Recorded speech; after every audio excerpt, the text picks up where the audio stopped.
Barrister Salman Safdar साहब कहते हैं कि जब मेरा पहला केस था, मैं सिर्फ डेट लेने गया था, तो मैंने रात को, मुझे फाइल सीनियर ने दी, मैंने उस फाइल को पूरा पढ़ लिया। सुबह जज साहब ने मेरे से डेट लेते हुए पूछ लिया तो ये केस है क्या, तो मैंने उसको सारा बता दिया। अच्छा उमर भाई, अभी हाल ही में हमने देखा कि बड़े फेमस केसेस भी आपके चैम्बर ने, खोसा साहब ने, लतीफ़ खोसा साहब, मलक शेर खोसा साहब के पास है, इमरान खान के वकील रहे, अभी खलीलुर रहमान कमर साहब का केस आपके पास है, आपके चैम्बर, आप उनके साथ असिस्टेंट है, उसके बारे में आपकी लिमिट्स तो होंगी, जाहिर बात है वो आपके सीनियर्स हैं, क्या कहते हैं खलीलुर रहमान कमर साहब ने, कहाँ तक पहुँचा ये केस? ये मसला आवाम जानना चाहती नहीं, बिल्कुल जानना चाहती है आवाम। देखिए अल्टीमेट बात तो खोसा साहब खुद ही करेंगे इस हवाले से, या खलीलुर रहमान कमर साहब, लेकिन मैं थोड़ा बहुत बता देता हूँ आपको। तनकीद देखने को मिलती है। हमें रिसेंटली जब हमने कंप्लेंट दायर की तो उसके बाद भी अच्छे खासे मुझे सोशल मीडिया पे मैसेजेस मिले कि आप क्यों डिफेंड कर रहे हैं खलीलुर रहमान कमर साहब को। मैंने कहा देखें, रियलिटी कोई नहीं जानता। जब एक लॉयर के पास या कोई जज के पास कोई भी बंदा प्लेंट लेके जाता है या एक्यूज बन के जाता है, तो रियलिटी नहीं पता होता। On the roster of court prima facie देखा जाता है कि कौन कैसा है, ठीक है। अल्टीमेट डिस्क्रेशन कोर्ट के पास है, यानी बारीकियां तो बाद में खुलेंगी, बारीकियां बाद में खोलेंगी, ठीक है। अभी सिर्फ प्लेंट दायर हुई है खोसा चैम्बर की तरफ से, अगली डेट 6 को है। इंशाल्लाह उस केस पे आर्ग्यूमेंट खोसा साहब करेंगे, उसके बाद जो अल्टीमेट बात होगी आप लोगों को वो प्रेस कॉन्फ्रेंस में नजर आ जाएगी। लेकिन बात है कि वो एबडक्शन और डिटेंशन का एंटी टेररिज्म कोड के अंदर चल रहा है, तो उनका राइट ऑफ ट्रायल उसको कॉन्स्टिट्यूशन देता है खलीलुर रहमान कमर साहब को, तो वो उनका हक है, वो उनको करने दें। इसमें तनकीद की कोई बात नहीं है मेरे ख्याल में। अब इस केस को खोसा साहब खुद देख रहे हैं या बलक शेर खोसा साहब? बलक शेर खोसा साहब की पूरी टीम वैसे खोसा चैम्बर की एक साथ ही है, सारा कुछ काम करते हैं इकट्ठे, लेकिन इंशाल्लाह बलक शेर खोसा साहब इसको आर्ग्यू आपको लगता है खलीलुर रहमान कमर साहब को इंसाफ मिलेगा? या इंसाफ अगर इंशाल्लाह मिलेगा, इंसाफ किसको मिलता है? इंसाफ उसको मिलता है जो प्लेंटिफ होता है, जो प्लेंट लेके आता है, तो वो प्लेंटिफ है। इंशाल्लाह अगर प्राइमा फेशी ऐसे हुआ तो इंशाल्लाह उसको मिलेगा। जज उनके बारे में थोड़ा सा बताएं कि वो आपको कैसे गाइड करते हैं। बहुत सारे जूनियर भी ये डरते हैं कि इतने बड़े बड़े लॉयर्स के साथ आप फिर रहे होते हैं, या फिर वो आपको जूनियर को सही ट्रीट नहीं करते। आप जूनियर वकीला से बेहतर तो असिस्टेंट जो मुंशी जो कहलाते हैं वो ज़्यादा ट्रेंड होते हैं। इसके बारे में क्या? असल में वही मैंने आपको एक बात बताई ना, जब 5 साल स्टूडेंट लॉ पढ़ के आता है उसको लॉ का पता नहीं होता, और जब वो चैम्बर में आता है तो आप जब देखें कि जब डायरेक्ट बात आपकी सीनियर से कब होगी लॉ के हवाले से, यहाँ पे कोई गपशप तो हम करने आए नहीं।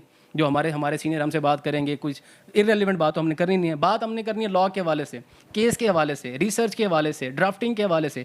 जब ये चीज़ें एक जूनियर को नहीं पता होंगी तो वो उसका कैसे ताल्लुक बनेगा सीनियर के साथ? तो जब आप किसी चैम्बर में भी जाएँ, मेरी ये तनबीह है दोस्तों को, ठीक है, सजेशन है, जिस चैम्बर में जाएँ आपका जो केस है नेक्स्ट डेट के लिए लगा हुआ है, ठीक है।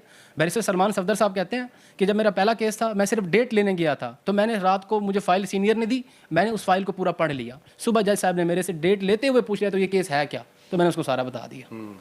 तो जूनियर को ये चाहिए कि इंटरेस्ट पैदा करें, पढ़ें, ताकि आप देखें जब कभी किसी चैम्बर में जाएं इररिप्लेसेबल बने, कि अगर आप नहीं है तो बिल्कुल आपकी कमी महसूस हो। बिल्कुल यही बात है। आप जब मेहनत करते हैं तो ऐसे हो जाता है। बिल्कुल।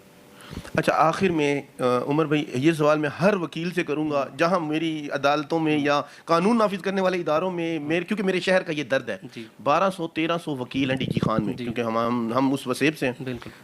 20-22 साल से वो अपनी कॉलोनी का केस नहीं जीत सके।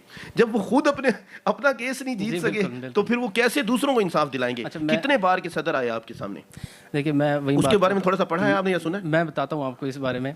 देखिए, मैं अभी सोशल मीडिया पे ना एक वो कुछ लिखा था मैंने कि हमारे जो भी बैकवर्ड एरियाज़ हैं, अगर आप वहाँ पे रिसर्च करें तो वहाँ पे जो ज़्यादातर मैं बात करता हूँ सहाफ़ी हज़रात और वकला हज़रात जो हैं वो हैं जिन्होंने नाहिल हैं। सीधी सी बात है। जब आपके रिप्रेजेंटेटिव को ये नहीं पता होगा कि व्हाट इज़ माई ऑब्लिगेशन, कि मैं क्या कर सकता हूँ अपनी बार के लिए। बार का काम सिर्फ ये नहीं है कि वो सिर्फ वकीलों को चलाएं। अब लाहौर बार की मैं अभी रिसेंट की एग्जांपल दे देता हूँ। बार वोकेशनल कोर्स हो रहा है, वहाँ पे बार रूम है, लाइब्रेरी है, ठीक है। आप डीजी खान में देखें हैं या खान में हैं, लेकिन उनके हालत देखें। आप इधर भी जाएं, आप इधर भी कभी विजिट करें ना सर, हाई कोर्ट में विजिट करें, लोअर कोर्ट में विजिट करें, ठीक है। इनके खाने पीने के हर चीज़ के एक चीज़ का चेक एंड बैलेंस है।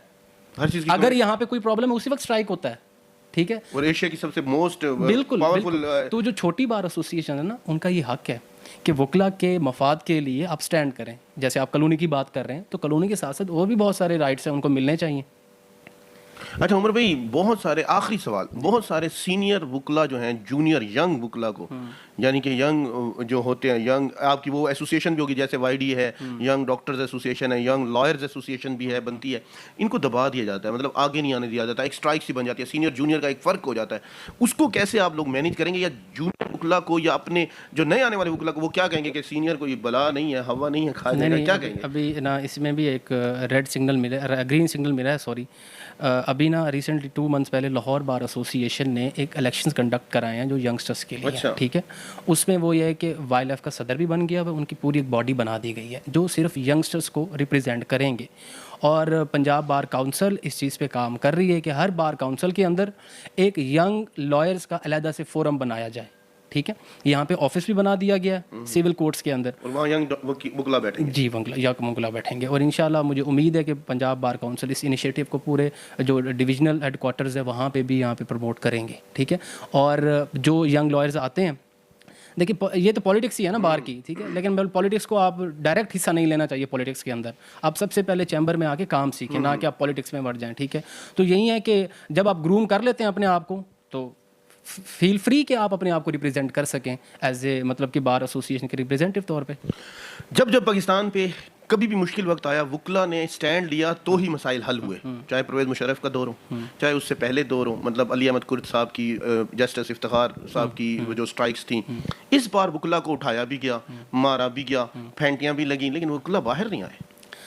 देखें जब तमाम टिकटें भी वकला के पास ही थी। वकला सियासत की थोड़ी सी बात कर लें। वकला बाहर इस बार भी आए हैं, अब थोड़े बहुत आए होंगे, ठीक है। अभी भी आपके बहुत सारे वकील लेकिन मैं स्ट्राइक को प्रमोट नहीं करता। मैं कहता हूँ रिकॉन्सिलिएशन होनी चाहिए, नेगोशिएशन होनी चाहिए, ठीक है। हाँ, मुज़ाकरात होने चाहिए।